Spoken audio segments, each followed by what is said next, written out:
Well, a major change in U.S. policy on nuclear weapons tests. President Trump today telling the Pentagon to begin testing nuclear weapons. In a post on Truth Social, the president cited China and Russia's growing nuclear arsenals, writing, "Because of other countries' testing programs, I have instructed the Department of War to start testing our nuclear weapons on an equal basis." President George Herbert Walker Bush invoked a moratorium on nuclear weapons tests after the fall of the Soviet Union. Well, the president made that announcement just minutes before a high-stakes meeting with China's President Xi Jinping. The two leaders met in South Korea today. The United States and China have been engaged in an escalating trade war. CBN Asia correspondent Lucille Tolusan reports from Seoul.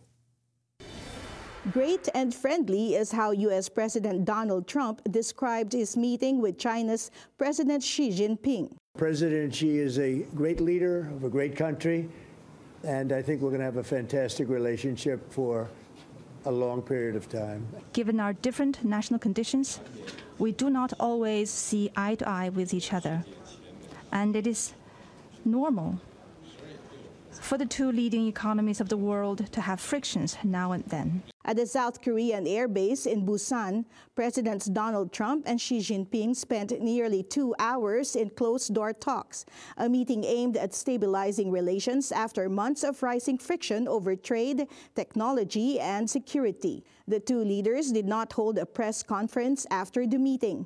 On the plane home, President Trump described the talks as amazing, saying the two nations reached several key agreements. The U.S. will cut some tariffs on Chinese goods by about 10%. We've come to conclusion on many very important points. Large amounts, tremendous amounts of the soybeans and other farm products are going to be purchased immediately, starting immediately. On fentanyl, we agreed that he was going to work very hard to stop the flow. In exchange for President Xi's commitment to tighten control over chemicals used to make fentanyl, China will also end restrictions on rare earth mineral exports, critical for U.S. defense and tech industries, and resume buying U.S. soybeans immediately. President Trump also announced the U.S. would reduce tariffs on Chinese fentanyl-related products, dropping duties from 20% to 10%, a gesture he said would encourage cooperation.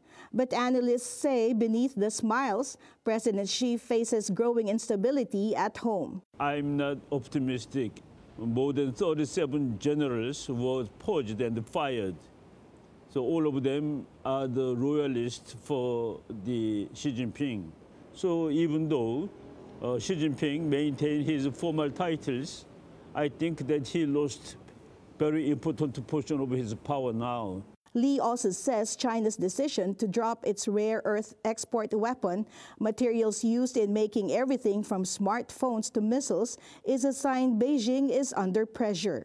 Trump, unlike the preceding president, he is a nationalist, America first, but without trading China, trade with the United States, China cannot survive. President Trump also mentioned resuming testing of nuclear arsenal because other powerful nations are doing it. Both leaders agreed to keep communication channels open and to plan a second summit early next year. Still, questions remain about how long the current truce will hold and whether Beijing can follow through on its promises amid internal challenges. President Trump emphasized that cooperation and transparency are needed to keep the region stable and growing, the kind of partnership he hopes to build with President Xi Jinping. He says that cooperation, not conflict, is the key to lasting economic stability and security across the Asia-Pacific region. Lucille Tolusan, CBN News, Seoul. Signs of cooperation there, Gordon? It is a good sign of cooperation, and it's also a recognition just how interdependent we are. For some of us, that interdependence is a negative, and I'll just give you a couple of examples, whether it's microchips or rare earth metals or pharmaceuticals, some very basics to modern culture we don't have and we aren't creating right here in the United States, so we're relying on imports. And over the past couple of decades, China's been the dominant trading partner, or Taiwan. So those two are absolutely essential to our economy. On the other side, we're absolutely essential to their economy. And so in spite of all the rhetoric and the political talk, that underlying economic reality is there, and it's good for the leaders to finally understand we need each other. On the other side of this, and I'll just give a real strong note of caution, President Xi, years ago, asked his army to prepare for an invasion of Taiwan in 2027.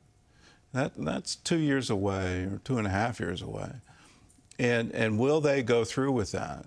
If they do, then all of this economic cooperation goes out the window, and you're into a world war. That would be incredible.